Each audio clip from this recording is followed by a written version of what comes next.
ఒక సైన్యానికేమో యోవాబు నాయకత్వం వహించాడు, రెండవ సైన్యానికేమో చెప్పండి అభిషేక్ నాయకత్వం వహించాడు. ఈ యోవాబు సైన్యమేమో సిరియన్ల వైపు వెళుతూ ఉంది, అలాగే అభిషేక్ సైన్యమేమో అమ్మోనీల వైపు వెళుతూ ఉంది. అయితే ఆ అభిషేక్తో యోవాబు చెప్తున్నాడు, ఒకవేళ నేను సిరియన్లతో పోరాడుతున్నప్పుడు నేను వారి బలమును గెలవలేకపోతే, వారి బలం ఎదుట నిలబడలేకపోతే, నేను ఓడిపోతున్న పరిస్థితి కనుక వస్తే నీవు నాకు సహాయం చేయాలి. ఒకవేళ నువ్వు అమ్మోనీలతో పోరాడుతున్నప్పుడు ఇదిగో నీవు గనక వారి బలమును ఎదుర్కోలేకపోతే, ఓడిపోతున్న పరిస్థితి అయితే నేను నీకు సహాయము చేస్తా. అంటే ఒకరికి ఒకరు సహాయము చేయాలి. నీవు నాకు సహాయం చేయి, నేను నీకు సహాయం చేస్తాను. చిక్కుబడి ఉన్నప్పుడు యుద్ధం యొక్క వ్యూహం ఎలా నిర్వర్తించాలో, ఎలా ఏర్పాటు చేయాలో, వ్యూహాన్ని ఎలాగూ సిద్ధపరచాలో యోవాబుకి తెలుసు. చాలా జ్ఞానం కలిగిన వాడు యోవాబు. వ్యూహపరుస్తున్నాడు. వారు రెండు సైన్యాలుగా వస్తున్నారు. మనం ఒక సైన్యముగా ఉంటే వచ్చి మన మీద పడి చంపేస్తారు. కనుక ఇప్పుడు మనం కూడా రెండు సైన్యాలు అవ్వాలని చెప్పి అతడు తన వ్యూహాన్ని మార్చుకున్నాడు. వ్యూహాన్ని మార్చి రెండు సైన్యాలుగా చేశాడు, రెండు సేనలుగా చేశాడు. చేసి చెప్తున్నాడు, నేను ఓడిపోయేటట్లుంటే నీవు నాకు సహాయం చేయాలి, నువ్వు ఓడిపోయేటట్లుంటే నేను నీకు సహాయం చేస్తాను అని చెప్పి ఒకరినొకరు బలపరుచుకోవటానికి, ఒకరికొకరు సహాయం చేసుకోవటానికి ఒక మంచి ఆలోచన యోవాబు అభిషేక్ ఇచ్చాడు. స్తోత్రం చెప్పండి, రెండు చేతులు ఇది చెప్పండి, హల్లెలూయా. కనుక ఇలాగూ వ్యూహపరచటం అనేది చాలా జ్ఞానముతో కూడింది. వ్యూహపరచాలి. స్తోత్రం చెప్పండి, రెండు చేతులు ఇది స్తోత్రం చెప్పండి, హల్లెలూయా. ఇప్పుడు ఈ సైన్యాన్ని రెండుగా విభాగించాలి. శత్రువు ఓడిపోవాలంటే బలం ఎక్కువ కావాలి. శత్రువు ఓడిపోవాలంటే ఏం కావాలి? బలం ఎక్కువ కావాలి.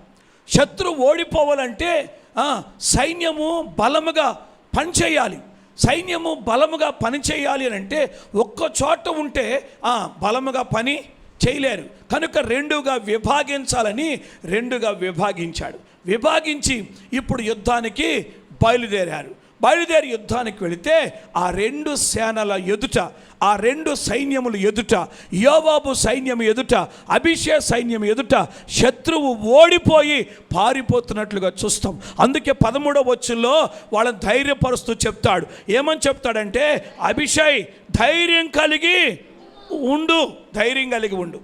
అభిషేక్తో చెప్తున్నాడు, సైన్యములతో చెప్తున్నాడు, ధైర్యం కలిగి ఉండు. మనము మన జనుల నిమిత్తం, మన దేవుని పట్టణముల నిమిత్తం ధీరత్వము చూపుదామంటాడు. ఏం చెప్పాలంట? చెప్పండి గట్టిగా, ధీరత్వము చూపుదాం. అభిషేక్ మనం ధైర్యంగా ఉండాలి. రెండోది మనము మన మనుషుల నిమిత్తం, మన జనుల నిమిత్తం, మన పట్టణముల నిమిత్తం మనము ధీరత్వం చూపాలి. ధీరత్వం అంటే భయమా? ధీరత్వం చూపాలంట. మనం భయపడేవారుగా ఉండొద్దు, వెనకబడేవారముగా ఉండొద్దు. మనము ధీరులముగా నిలబడాలి. మనం పరాక్రమశాలం, మనం ధైర్యంగా నిలబడాలి, మనం ధీరత్వం చూపించాలి అని అంటాడు. భయపడి పారిపోయే పరిస్థితి వద్దు. దేవుని చిత్తమేదో దేవుడు చూస్తాడు. ఆయన దృష్టికి ఏది మంచిదో అదే చేస్తాడు. ఆయనకి ఏది మంచిదో అదే చేస్తాడు. మనం ఓడిపోవటం మంచిదంటే ఆయన ఇష్టం. అది మనం ఓడిపోవచ్చు. ఒకవేళ మనం గెలవాలనుకుంటే ఆయన ఇష్టం. ఆయన దృష్టికి ఏది మంచిదో అదే చేస్తాడు. కానీ మనం మాత్రం ధైర్యంగా ఉండాలి, మనం మాత్రం ధీరత్వం చూపాలి. ఊరకనే ఉంటే అవదు. ఇది ఊరకనే ఉంటే జయము రాదు. దేవుడు తన చిత్తాన్ని నెరవేర్చే మాట వాస్తవమే, కానీ మనం మాత్రం ధైర్యంగా పోరాడాలి, ధీరత్వం చూపాలి. స్తోత్రం, హల్లెలూయా. ధీరత్వం చూపాలి. ధైర్యంగా ఎదుర్కోవాలి, ధీటుగా ఎదుర్కోవాలి. భయపడద్దు, కృంగిపోవద్దు, పారిపోవద్దు. ఒకవేళ నువ్వు ఓడిపోతున్న పరిస్థితిలో ఉంటే నేను సహాయం చేస్తా. నేను ఓడిపోతున్న పరిస్థితిలో ఉంటే నువ్వు వచ్చి నాకు సహాయం చేయి. మనం పోరాడదాం, ప్రయాసపడదాం, ధీరత్వం చూపుదాం, ధైర్యంగా ఉందాం. దేవుని దృష్టికి ఏది మంచిదో అదే చేస్తాడు ఆయన. అయినా మనం ఊరకనే ఉండొద్దు, పోరాడాల్సిందే అని అబీషైని యోవాబు ధైర్యపరిచాడు. అబీషైని యోవాబు సిద్ధపరిచాడు. ఇదే నాయకత్వం వహించటం అబీషై మొదటగా. అర్థమైందా? ఇంతవరకు సైన్యాన్ని నడిపించిన వాడు కాదు ఆయన, ఇంతవరకు సైన్యం ముందు నిలిచిన వాడు కాదు అబీషై. స్తోత్రం. ఇప్పుడు క్రొత్తగా అతడు నిలబెట్టాడు యోవాబు, నువ్వు నిలబడు అని. ఇప్పటి వరకు సైన్యాధిపతి ఎవరు? యోవాబే. కానీ అబీషై ఇప్పుడు కొత్తగా ఒక నాయకత్వాన్ని వహిస్తున్నాడు. సైన్యాధిపతిగా ఒక సేనకు మరి ముందు నిలబడబోతున్నాడు. అందుకే యోవాబు ధైర్యపరుస్తున్నాడు. యోవాబు అబీషైని ధైర్యపరుస్తున్నాడు. భయపడతావేమో, భయపడద్దు, ధైర్యం వహించు. ఇదిగో పారిపోతావేమో, అలా పారిపోవద్దు, ధీరత్వం చూపించు అన్నాడు. ధీరత్వం చూపించు. నీ ధైర్యం ఏంటో, నీ పోరాటం ఏంటో, నీ యొక్క అనుభవం ఏంటో నువ్వు చూపించు అని యోవాబు అబీషైని ఎంతగానో ధైర్యపరిచాడు. ధైర్యపరిచారు. ఇక వారిద్దరూ రెండు సేనలకు నాయకులుగా ఉండి, సైన్యాధిపతులుగా ఉండి, వారు ఒకరేమో సిరియన్లను, ఒకరేమో అమ్మోనీయులను తరుముతుంటే వారు ఆ సైన్యముల ఎదుట నిలబడలేక పారిపోయారండి. దేవుని స్తోత్రం చెప్పండి. హల్లెలూయా అండి. వారు పారిపోయారు, నిలబడలేకపోయారు. ఆ సైన్యముల ఎదుట నిలబడలేకపోయారు అండి. అంటే రెండు సేనలుగా విభాగించబడితే, ఇద్దరు సైన్యాధిపతులుగా నిలబడితే ఇంకా బలం పెరుగుతుంది. స్తోత్రం చెప్పండి. హల్లెలూయా. కనుక ఇది సైన్యాన్ని వ్యూహపరచటం, శత్రువు మీదకి వెళ్ళటానికి, శత్రువును ఓడించటానికి వ్యూహపరచటం. కనుక ఒక వ్యూహం అనేది ఎంతైనా అవసరం. అదేనా అంటే మనకు తెలిసిన సామెత ఉందిగా, గుడ్డెద్దు చేలో పడ్డట్టు బాగోడాడు బడి. అదేనా, గుడ్డెద్దు చేలో పడ్డట్టుగా అటు బడి పోతున్నావు అనుకో, శత్రువే నిన్నేం చేస్తాడు చెప్పండి? ఓడించేస్తాడు. నువ్వు ఓడిపోతావు. అదేనా, నువ్వు ఓడిపోతావు. కానీ వ్యూహము చక్కగా ఉంటే, వ్యూహము సరిగ్గా ఉంటే శత్రువే ఓడిపోతాడు, శత్రువే పారిపోతాడు, శత్రువే ఇక నిలబడలేడు. దేవుని స్తోత్రం. హల్లెలూయా. కనుక ఎంతైనా సరే వ్యూహము అనేది అవసరం. దేవునికి స్తోత్రం చెప్పండి గట్టిగా. హల్లెలూయా. వ్యూహం అనేది అవసరం. ఎప్పటికప్పుడు వ్యూహపరచుకోవటం తెలియాలి మనకి. స్తోత్రం. హల్లెలూయా.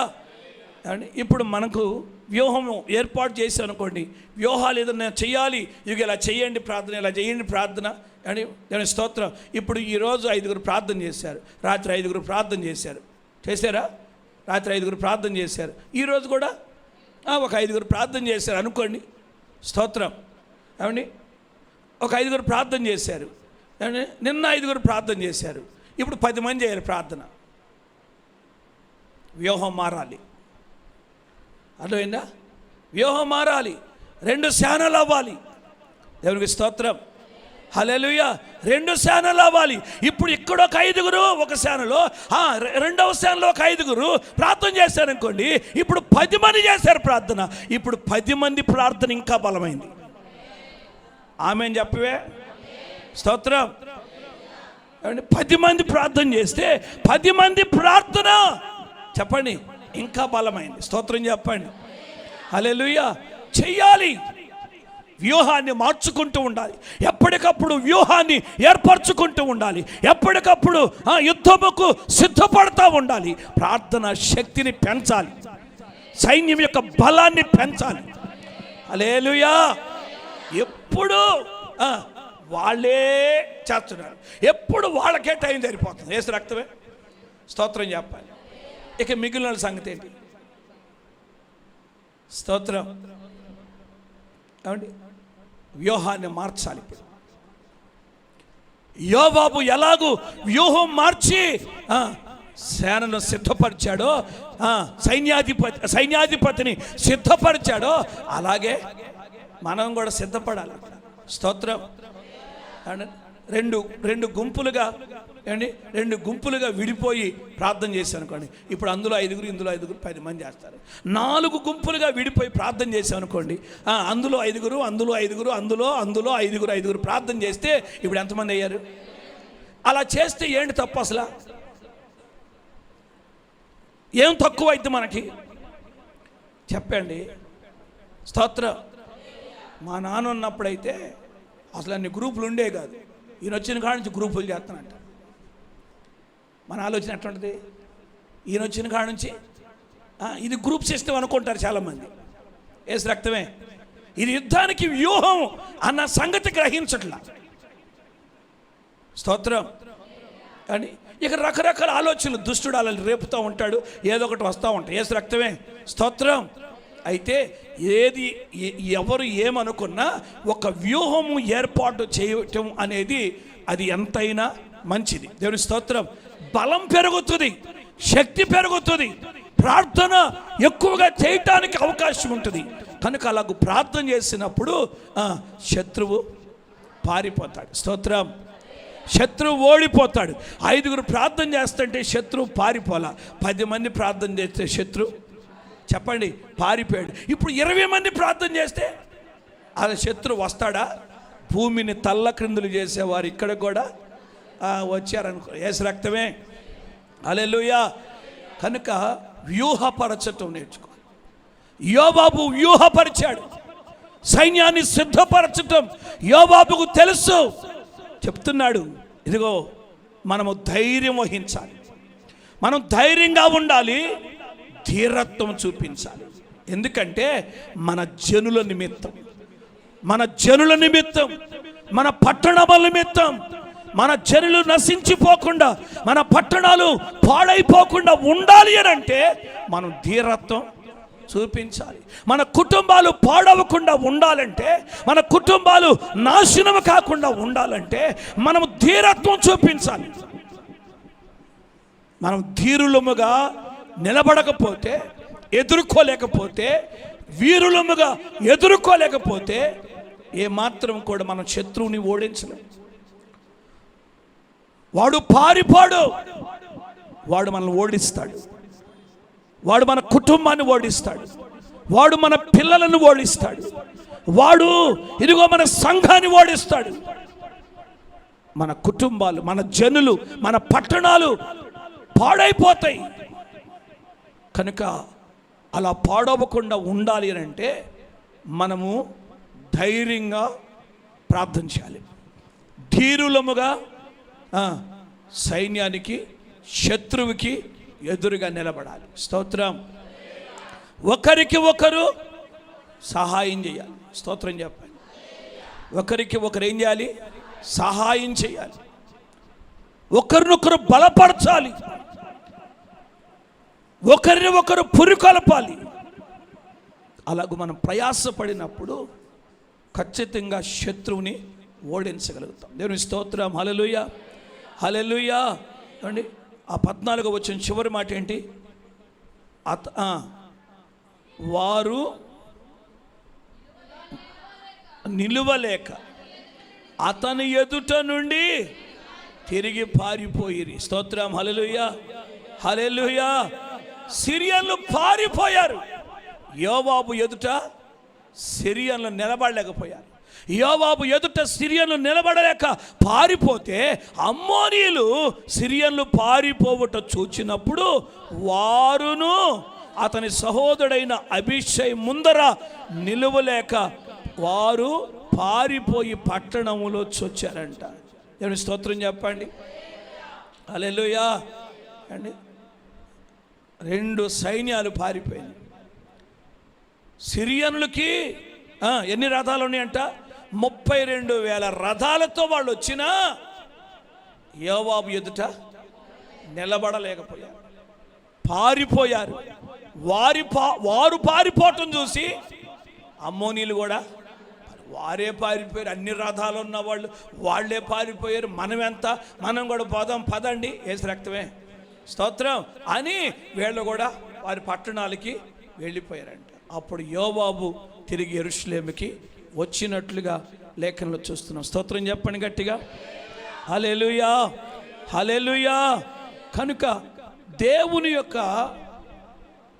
సైన్యం ఎదుట, దేవుని ప్రజల ఎదుట శత్రువు పారిపోవాలి అని అంటే ఒకటి వ్యూహపరచటం తెలిసి ఉండాలి, రెండవది నాయకత్వం వహించాలి, మూడవది ఒకరికి ఒకరు సహాయం చేయాలి, నాలుగవది ధైర్యంగా ఉండాలి, ఐదవది ధీరత్వం చూపించాలి. స్తోత్రం, హల్లెలూయా. ఇలా చేసినప్పుడు శత్రువు ఓడిపోతాడు. కనుక భయపడొద్దు. ధీరత్వం చూపితే శత్రువే భయపడి పారిపోతాడు. నువ్వు భయపడ్డావనుకో వాడు నీ మీద ధీరత్వం చూపుతాడు. అర్థమైందా? కనుక ధైర్యంగా నిలబడాలి, ధీరుడిగా నిలబడాలి, ధీరత్వం చూపించాలి.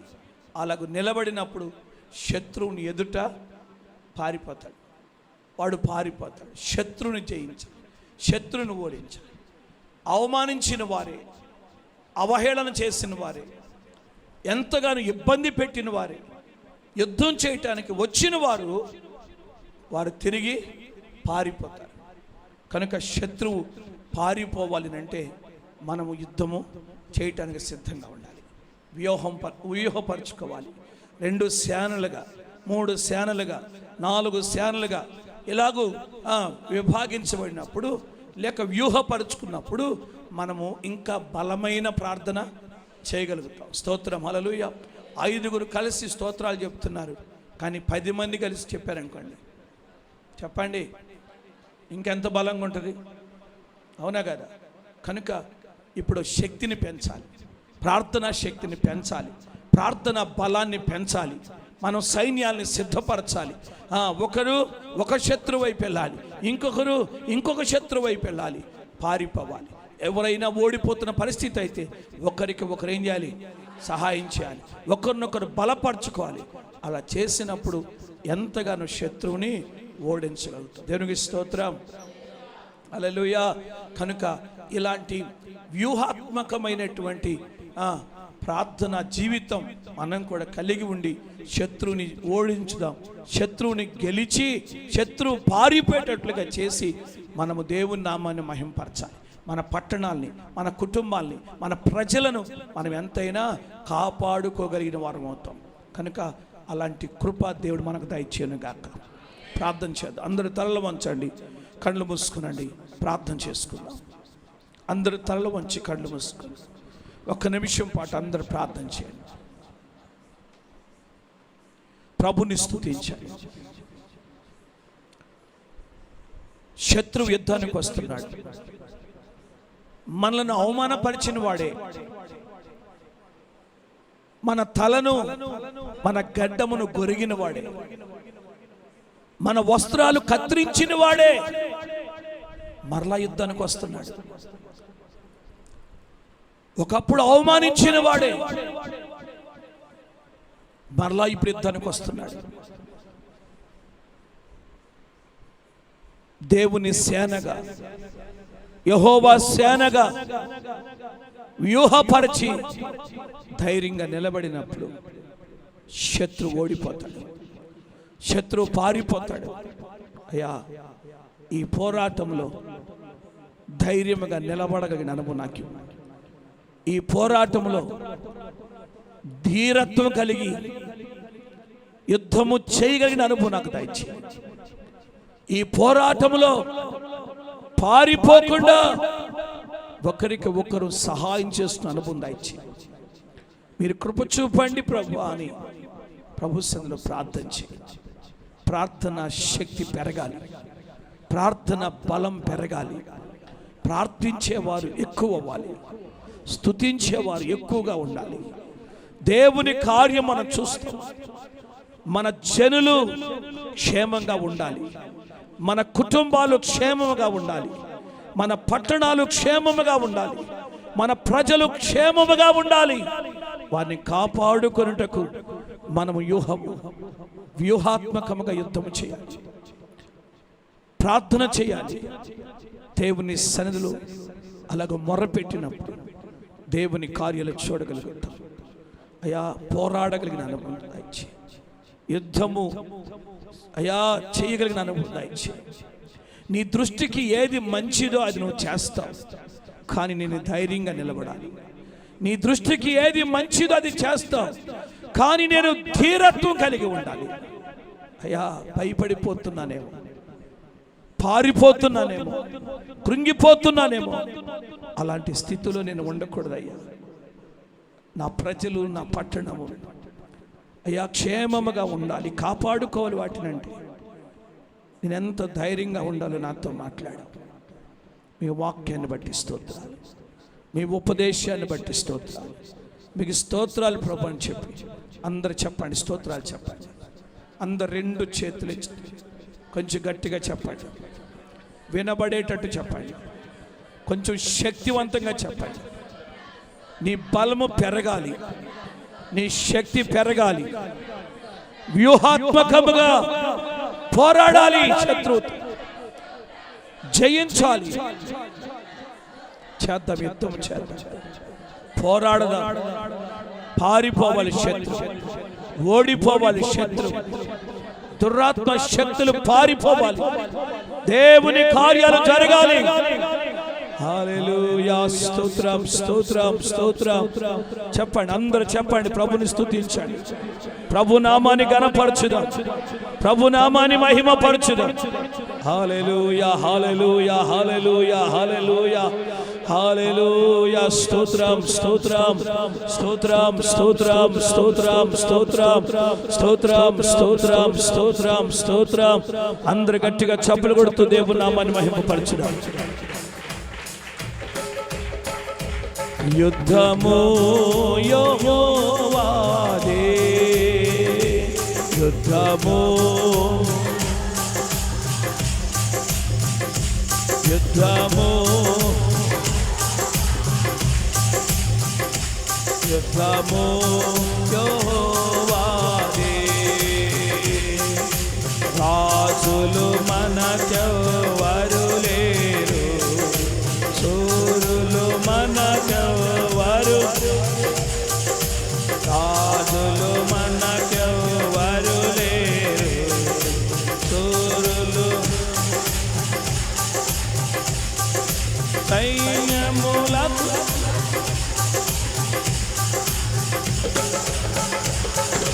మనండా, సైన్యములకు అధిపతి అయిన యెహోవా మనండా.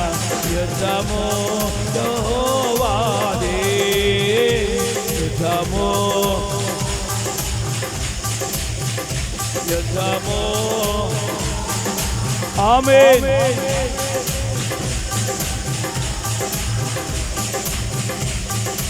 రాజులు మనకెవరు లేరు, శూరులు మనకెవరు లేరు, రాజులు మనకెవరు లేరు, శూరులు మనకెవరు లేరు, సైన్యములకు అధిపతి అయిన యెహోవా, సైన్యములకు అధిపతి అయిన యెహోవా మనండ. యుద్ధము యెహోవాదే, యుద్ధము యెహోవాదే, యుద్ధము యుద్ధము యెహోవాదే, యుద్ధము యెహోవాదే, యుద్ధము యెహోవాదే, యుద్ధము యెహోవాదే, యుద్ధము యెహోవాదే.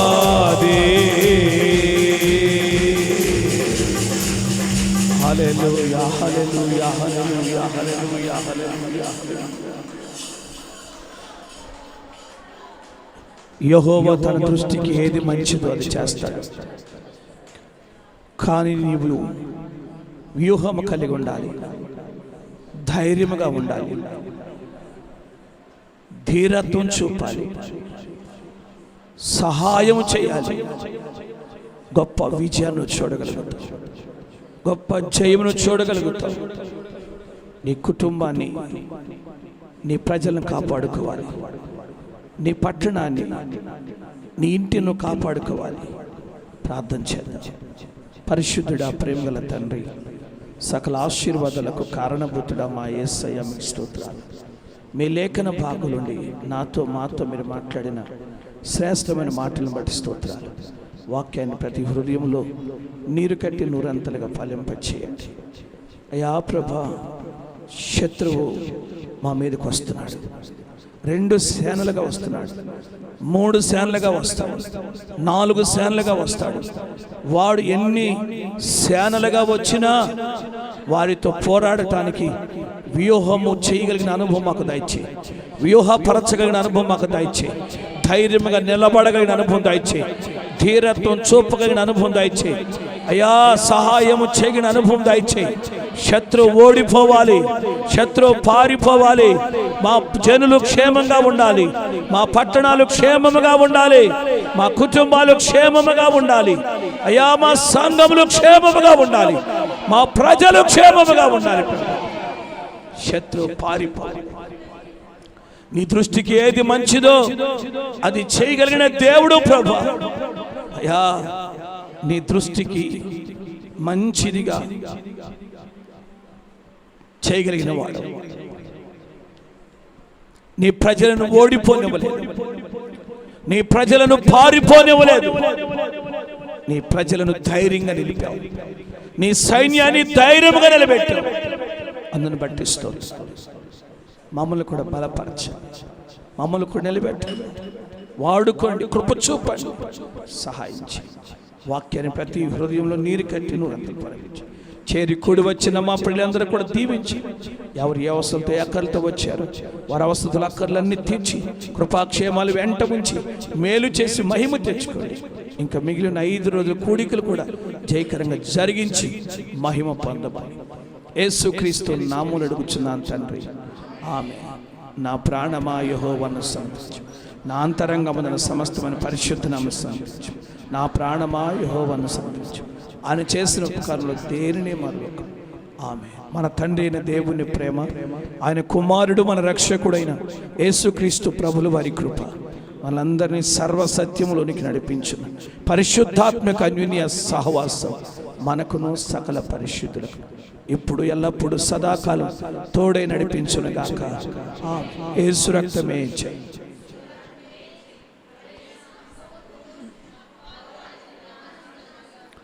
ఆమేన్, ఆమేన్, ఆమేన్. Praise the Lord. హల్లెలూయా. దేవునికి స్తోత్రాలు. మీ అందరికీ వందనాలు. కృప కలుగునుగాక, కృప కలుగునుగాక. హల్లెలూయా. మంచిది. మరలా తిరిగి రేపు ఉదయం 10 గంటలకి, తిరిగి సాయంత్రం 6 గంటలకి మరలా మరి కూడికలు ఉంటాయి. అందరు కూడా పెందలకాడ దేవుని సందులో పాలు పొంగులు పొందాలి మనం చేస్తున్నాను. అలాగే తెల్లవారుజామున మరి 5 గంటలకి గూగుల్ మీట్ జరుగుతుంది.